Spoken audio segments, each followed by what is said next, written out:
Hello guys.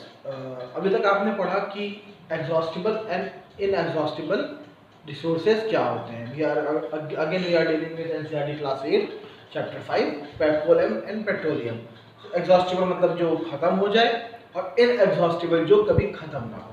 अब exhaustible resources के examples आपने देखे, कोल, पेट्रोलियम, मिनरल्स, व्हाट्सएवर। अब हम लोग आते हैं अपने चैप्टर के मेन पॉइंट पे, जो कि है कोल। कोल क्या होता है? कोल मतलब कोयला। आप सबने अपने डे टू डे लाइफ में देखा है कोयला क्या होता है, उसका उपयोग क्या क्या होता है। अब ना हम लोग इस चैप्टर के साथ चलते हैं कोयले को लेकर के, कोल को लेकर के। So coal, you may have seen coal and heard about it. It is as hard as stone and it is black in colour. Coal जो होता है ब्लैक इन कलर होता है और हार्ड होता है। Coal is one of the fuel used to cook food. Earlier it was used in railway engines to produce steam to run in engine. पहले coal जो है वो कोयला खाना पकाने के भी काम आता था। इसके अलावा स्टीम इंजन जो था, स्टीम इंजन में भी कोयला यूज होता था। आप सबने मूवी देखी होगी शोले, उसमें कोयले का इस्तेमाल होता है इंजन चलाने के लिए। जय वीरू जो है वो कोयला में कोयला लगा रहे हैं गब्बर भागने के लिए। तो बेसिकली ये सारी चीज़ें मूवीज में हर जगह आपने, अब तो नहीं चलते कोयले के इंजन, लेकिन पहले चलते थे कोयले के इंजन। तो उसमें क्या होता था, कोयले से हीट प्रोड्यूस होती थी और उस हीट से पानी को, मतलब स्टीम इंजन को हम लोग चलाते थे, भाप प्रोड्यूस करते थे और स्टीम इंजन को चलाते थे। तो ये सारे कोयले के यूज थे। मगर कोयले के साथ सबसे बड़ा निगेटिव ड्रॉबैक क्या है? सबसे पहला निगेटिव ड्रॉबैक ये है कि ये सोर्स ऑफ एनर्जी तो है, बट ये बहुत पॉल्यूशन प्रोड्यूस करता है। कोयला बहुत पॉल्यूशन प्रोड्यूस करता है। ये तो आप सारे लोग जानते हैं। इसके अलावा ये इनएग्जॉस्टिबल है, सॉरी एग्जॉस्टिबल है, मतलब ये खत्म हो जाएगा। जो खत्म हो जाएगा उसको बचाने की क्यों आवश्यकता है?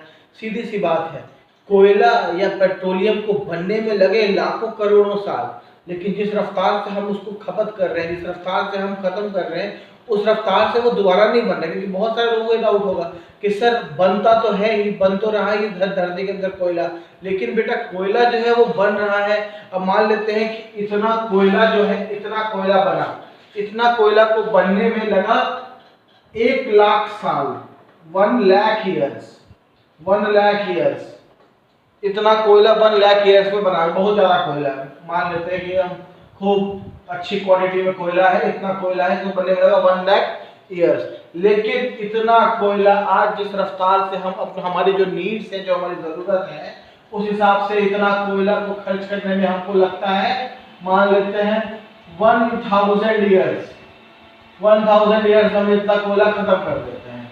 ठीक है, तो अब देखिए 1000 ईयर बाद इतना कोयला खत्म, और दोबारा से कोयला बनने में 1 लाख ईयर्स ही लगेंगे, लेकिन हमारी रिक्वायरमेंट जो है वो ज़्यादा है। तो हमारी ज़रूरत के हिसाब से कोयला प्रोड्यूस नहीं होता। उस जितनी हमारी रिक्वायरमेंट है उस हिसाब से कोयला या पेट्रोल बनता नहीं है।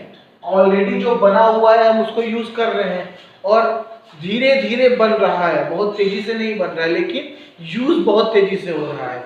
तो आप खुद सोचिए कि मान लीजिए घर में कोई भी चीज़ है जो कि धीरे धीरे बन रही है और आप उसको बहुत तेजी से खा रहे हैं, जल्दी जल्दी खा रहे हैं, तो क्या होता है कुछ समय बाद, अब जैसे घर में पूड़ियाँ छन रही हैं, खाने वाले 5 लोग बैठ गए, अब पूड़ी तो छन रही है, एक बार में एक पूड़ी निकल के आ रही है, खाने वाले 5, खत्म हो गई। अब सबकी प्लेटें खाली हैं, पूड़ी तो अभी छन रही है, समय लगेगा, लेकिन प्लेटें खाली हैं। यही होता है फ्यूल में, कि फ्यूल की प्लेटें खाली हो जाएंगी, कुछ समय बाद क्या होगा, धरती पे कोई फ्यूल नहीं बचेगा। जितने भी नॉन एग्जॉस्ट, मतलब जितने भी इनएग्जॉस्टिबल फ्यूल हैं, जितने भी एग्जॉस्टिबल फ्यूल हैं, वो तो खत्म हो जाएंगे अपने जो भी उनका पीरियड होगा उसके बाद फिर हमें फ्यूल के लिए किसी और रिसोर्स को देखना पड़ेगा। तो कोयला। अब story of coal. Story of coal का मतलब क्या होता है, कोल फॉर्म कैसे होता है? About 300 million year ago the earth has dense forest of low lying wetland area. 300 million साल पहले, 300 मिलियन, 1 मिलियन में होता है 10 लाख। ठीक है, तो 300 मिलियन साल पहले की कहानी से बता रहा है। ठीक है, 1 मिलियन में 10 लाख होता है। 300 मिलियन साल पहले इस धरती पे केवल जंगल जंगल था। जैसे जैसे जंगल, धीरे धीरे जंगल, पेड़ गिरते चले गए, पेड़ गिरे, जैसे कोई पेड़ गिरा, जंगल है, इंसान तो बहुत कम है, पेड़ गिरा, उस पेड़ के ऊपर फिर डस्ट की लेयर आ गई, वो पेड़, उसके ऊपर मिट्टी की लेयर आ गई, धीरे धीरे वो पेड़ दबता चला गया मिट्टी में। कोई भी चीज़ के ऊपर मिट्टी, जैसे अब आप धूल जमती चली जाती है, जमता चला गया, तो धीरे धीरे वो जो पेड़ है वो धरती के नीचे समाने लगा। तो एक समय आया जब वो काफ़ी नीचे चला गया। अब उस पेड़ के ऊपर अब जो भी वो था, अब उसका केमिकल कंपोजिशन चेंज हो रहा है। कैसे चेंज हो रहा है? क्योंकि उसको जमीन के अंदर जितनी डेप्थ पे है वहां पे एक्सट्रीम हीट मिल रही है, एक्सट्रीम प्रेशर मिल रहा है। Due to that extreme heat and pressure and that too for continuous years, लाखों सालों से उसको उतना हीट और उतना प्रेशर मिल रहा है। तो इससे क्या हुआ, जो उसका कार्बन कंटेंट था वो चेंज होके कोल फॉर्म में आ गया, जिसको कि हम लोग आज एज अ कोयला यूज करते हैं। तो कोयला फॉर्म कैसे हुआ? जितने भी डेड मतलब जो भी नेचुरल रिसोर्स, पेड़ है या जंगली जानवर है, जो भी है, वो डेथ एंड डिके के बाद वो दबते चले गए जमीन के नीचे। After numerous years due to high pressure and high temperature they converted into कोल।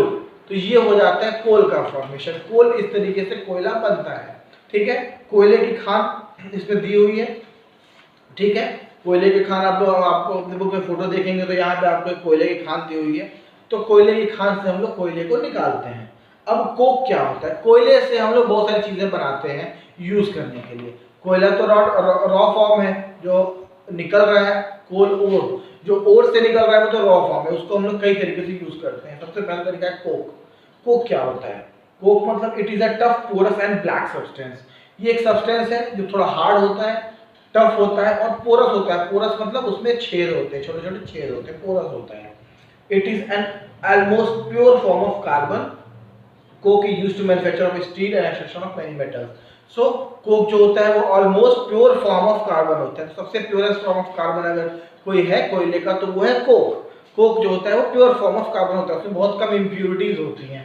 और ये कहाँ यूज होता है? For the manufacturing of steel, for the in other manufacturing industries. ठीक है, इस तरीके से कोल का इस्तेमाल होता है। कोल टार। कोल टार क्या होता है? थोड़ा लिसलिसा सा होता है।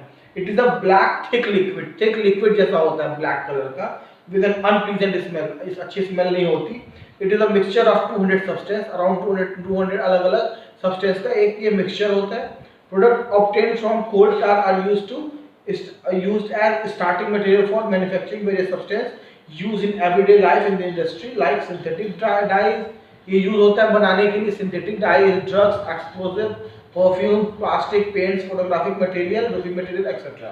ठीक है, ये हो जाता है तुम्हारा कोल टार को यूजेस एंड कोल टार। अब आता है कोल गैस। कोल गैस मतलब जब कोल को कोक में कन्वर्ट करते हैं तो उससे एक गैस निकलती है। जब भी कोयले को हम लोग कोक में कन्वर्ट करते हैं तो जो गैस फॉर्म होती है उसको कहते हैं कोल गैस।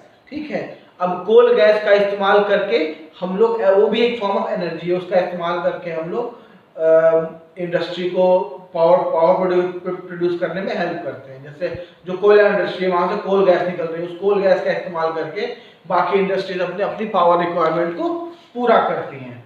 ठीक है, अब आते हैं हम लोग पेट्रोलियम पे। Petroleum very important.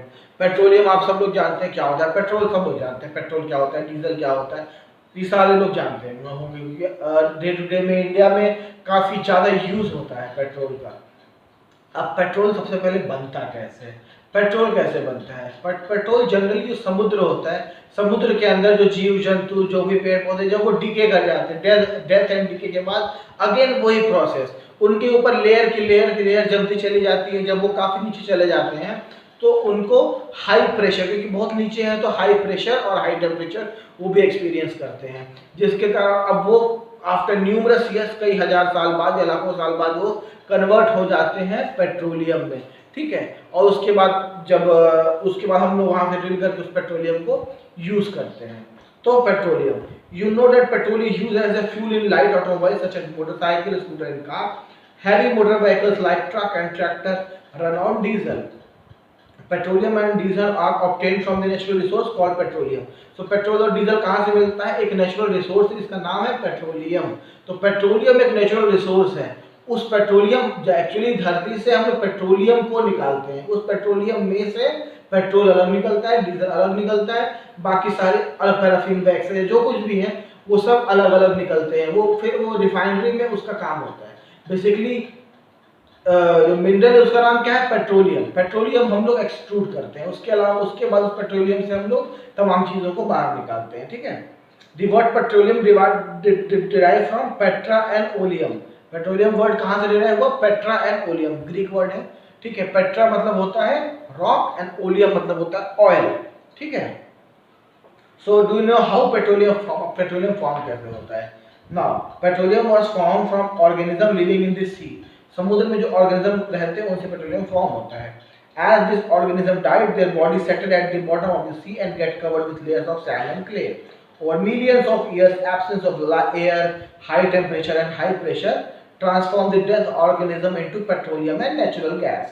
ठीक है, जैसा हमने बताया था कि धीरे जब वो डिस्लेशन दिखे के बाद धीरे धीरे वो उसके ऊपर सॉइल और क्ले की जो लेयर जमती चली जाती है और due to high pressure and high temperature वो कन्वर्ट होते चले जाते हैं पेट्रोलियम और नेचुरल गैस प्रोडक्ट्स में. ठीक है, looking at figure 5.4, it shows the deposit of petroleum natural gas. You see that layer containing petroleum oil and gas is above that of water. Petrol और oil की gas होती है जो हम इस फिगर में देखेंगे. ये वाटर की लेयर दिख रही है आपके बुक में एनसीईआरटी पेज नंबर 59. यहाँ पे आप देखेंगे तो एक वाटर की लेयर दिख रही है. ठीक है, वाटर के ऊपर ऑयल और उसके ऊपर गैस. क्यों है? क्योंकि पानी से हल्का होता है ऑयल, तो पानी के ऊपर ऑयल तैरता है इसलिए ऑयल के ऊपर रहती है, और गैस जो होती है वो उससे भी हल्की होती है इसलिए वो और ऊपर होती है. तो बेसिकली हमको नेचुरल गैस भी मिलती है और पेट्रोलियम भी मिलता है. और इसीलिए जैसे जहाँ पर भी पेट्रोलियम फॉर्म होता है वहाँ पे जैसे अरब देशों में कहते हैं पेट्रोलियम मिलता है. ठीक है, आप लोग जानते होंगे वहाँ पेट्रोलियम, तो वहाँ पानी नहीं मिलता क्योंकि पानी की लेयर जो है वो पेट्रोलियम से नीचे है. तो पेट्रोलियम आपको पानी के लिए बहुत ज़्यादा खर्चा करना पड़ेगा, बहुत ड्रिलिंग करनी पड़ेगी. उससे आसान होगा कि आप पेट्रोल निकालें. पानी आप कहीं से खरीद लेते हो, पानी खरीदते हैं और पेट्रोल निकालते हैं. ठीक है, तो ये हो जाती है पेट्रोलियम. अब रिफाइनिंग ऑफ पेट्रोलियम. रिफाइनिंग का मतलब क्या होता है? पेट्रोलियम तो मान लो तो मिनरल है. अब पेट्रोलियम के मिनरल को हम लोग रिफाइनरी में भेजते हैं. रिफाइनरी मतलब बड़े बड़े प्लांट्स हैं जो कि पेट्रोलियम को जो प्रोडक्ट, पेट्रोलियम बेसिकली एक ब्लैक कलर का लिक्विड है. उस लिक्विड में से अब वो जो भी हमारी रिक्वायरमेंट है, चाहे वो डीजल हो चाहे वो पेट्रोल हो, वो उस रिफाइनरी में वो सारी चीज़ें निकाली जाती हैं. Now various constituent of petroleum and their use. ये जो चार्ट है बेटा, ये चार्ट बहुत इंपॉर्टेंट है. Various constituent of petrol, petrol से क्या क्या बनता है और उनका क्या क्या यूज होता है. एक बार पढ़ लेते हैं. Petroleum gas in liquid form. Liquid form में जो पेट्रोलियम गैस होता है उसको कहते हैं एलपीजी. ये फ्यूल फॉर होम इंडस्ट्री, ये घर और इंडस्ट्री में यूज होता है. इसके बाद पेट्रोल जो यूज होता है, एलपीजी का तो सिलेंडर आता है आप लोग जानते हैं. इसके बाद पेट्रोल वो गाड़ी में मोटर कार्स में यूज होता है, बाइसिकल में यूज होता है. केरोसिन ऑयल स्टोव्स में यूज होता है, लैंप में यूज होता है. डीजल यूज होता है बड़ी बड़ी गाड़ियों में, ट्रकों में डीजल यूज होता है. ल्यूब्रिकेटिंग ऑयल कहाँ यूज होता है? ल्यूब्रिकेशन में. जैसे कहीं भी ल्यूब्रिकेशन चाहिए, तुमको ग्रीस चाहिए तो ल्यूब्रिकेटिंग ऑयल में ये यूज होता है. Paraffin wax. पैराफिन वैक्स मतलब कैंडल है, वैसलीन, ये सब चीज़ों में जो वैक्स यूज होता है वो भी पेट्रोलियम प्रोडक्ट है. देखोगे तो वैसलीन भी लिखा होता है इट्स अ पेट्रोलियम प्रोडक्ट. तो वो पेट्रोलियम प्रोडक्ट क्यों? क्योंकि पैराफिन वैक्स से बनता है. और पैराफिन वैक्स कहाँ से निकलता है? पेट्रोलियम से निकलता है. तो पेट्रोलियम से सारी चीज़ें निकलती हैं. क्या क्या? LPG, petrol, kerosene, diesel, lubricating iron, paraffin wax and bitumen. ये सारी चीज़ें कहाँ से निकलती हैं? पेट्रोलियम से निकलती हैं. पेट्रोल अलग है, पेट्रोलियम अलग है. एकदम बांध देगा आप अपने दिमाग में कि पेट्रोलियम जो होता है वो उस ओर को कहते हैं जिस ओर में से पेट्रोल निकलता है. उसी ओर, पेट्रोलियम ओर में से बाकी चीज़ें भी निकलती हैं. Petrol is a product and petroleum is a ore. Petroleum जो है वो धरती से निकलता है, उसमें से हम लोग रिफाइनरी में जाकर के पेट्रोल निकालते हैं. अब आते हैं नेचुरल गैस. नेचुरल गैस क्या होती है? नेचुरल गैस होती है फॉसिल फ्यूल से बनती है. फॉसिल फ्यूल क्या होते हैं? सबसे पहले ये जानिए कि फॉसिल फ्यूल क्या होते हैं. फॉसिल मतलब होता है डेथ एंड मरा हुआ जीव जंतु. ठीक है, कोई जीव जंतु जो मर जाते हैं उसको कहते हैं फॉसिल. ठीक है, उनसे जो फ्यूल बनता है उसको कहते हैं fossil fuel. So natural gas is very important fossil fuel because it is easy to transport through pipe. Natural gas is stored at high pressure and compressed natural gas. So natural gas क्या होती है? ये fossil fuel से बनती है. ये gas है तो इससे गैस में सबसे अच्छा प्रॉफिट क्या है? गैस को इजीली ट्रांसपोर्ट कर सकते हैं. पाइपलाइन के थ्रू गैस कहीं भी जा सकती है, कहीं भी आ सकती है. तो इसीलिए सीएनजी, आपने नाम सुना होगा सीएनजी का फुल फॉर्म होता है कंप्रेस्ड नेचुरल गैस. तो ये भी नेचुरल गैस है, कंप्रेस्ड नेचुरल गैस. बहुत सारे वाहन आते हैं जो सीएनजी से चलते हैं, कंप्रेस्ड नेचुरल गैस से चलते हैं. तो सीएनजी का यूज़ करना क्यों अच्छा है? सीएनजी के बहुत फायदे. सबसे पहला फायदा इजी टू ट्रांसपोर्ट. एयर है, गैस है ये, तो तो ये अगर कंप्रेस करके पाइपलाइन के थ्रू इजीली इसको एक जगह से दूसरी जगह ट्रांसफर कर सकते हैं। बाकी चीज़ों के ट्रांसफर में दिक्कत आती है, सीएनजी का ट्रांसफर बहुत ईजी होता है। दूसरी चीज़, CNG can be directly use, मतलब हमको सीएनजी को यूज करने के लिए कुछ मशीन नहीं, कुछ व्यवस्था नहीं करनी, सीएनजी को हम डायरेक्टली यूज कर सकते हैं। इसलिए जो लोग थोड़ा दिल्ली या बड़ौदा या इन सब जगहों पे अगर आपका कुछ जान पहचान वाला होगा तो पता करेंगे, तो वहाँ पे सीएनजी की पाइपलाइन होती है जो घरों में गए, जैसे हमारे घर में सिलेंडर जलते हैं दिल्ली में या नोएडा में, इन जगहों पे कुछ सोसाइटीज हैं जहाँ पे कि सीएनजी की सप्लाई है। वहाँ पे जैसे पानी का पाइप आया होता है घर में, वैसे ही सीएनजी का पाइप आया है। वो पाइप सीधे आपके गैस में जुड़ गया, आप गैस ऑन कीजिए और सीएनजी के थ्रू अपना गैस जला लीजिए। कोई ज़रूरत नहीं होती है वहाँ सिलेंडर की, आप उस पाइपलाइन के थ्रू यूज़ कर सकते हैं। मीटर लगा हुआ है, जितना गैस आप यूज़ करेंगे उतना आप बिल देंगे, आपको सिलेंडर खरीदने की ज़रूरत नहीं है। ये है सीएनजी, कंप्रेस्ड नेचुरल गैस। ठीक है, अब ये कंप्रेस्ड नेचुरल गैस का एक और फायदा क्या है, it is not be useful vehicles में बहुत यूज़ होता है। कंप्रेस्ड व्हीकल गैस सीएनजी गाड़ियाँ बहुत सारी चलती हैं दिल्ली में, तो ऑलमोस्ट मैक्सिमम गाड़ियाँ सीएनजी से ही चलती हैं, कंप्रेस्ड नेचुरल गैस से चलती हैं। इसका सबसे बड़ा फायदा एक और है, याद रखिएगा, कि सीएनजी गैस जो है वो पॉल्यूशन नहीं करती, बहुत कम पॉल्यूशन करती है, इसलिए बहुत यूजफुल है। पेट्रोल, डीजल, कोल, ये सब क्या है, पॉल्यूशन प्रोड्यूस करते हैं, मगर सीएनजी गैस पॉल्यूशन प्रोड्यूस नहीं करती है। ठीक है, इंडिया में सीएनजी गैस का रिसोर्स बहुत मिल जाता है, बहुत ज़्यादा नेचुरल गैस का रिसोर्स है।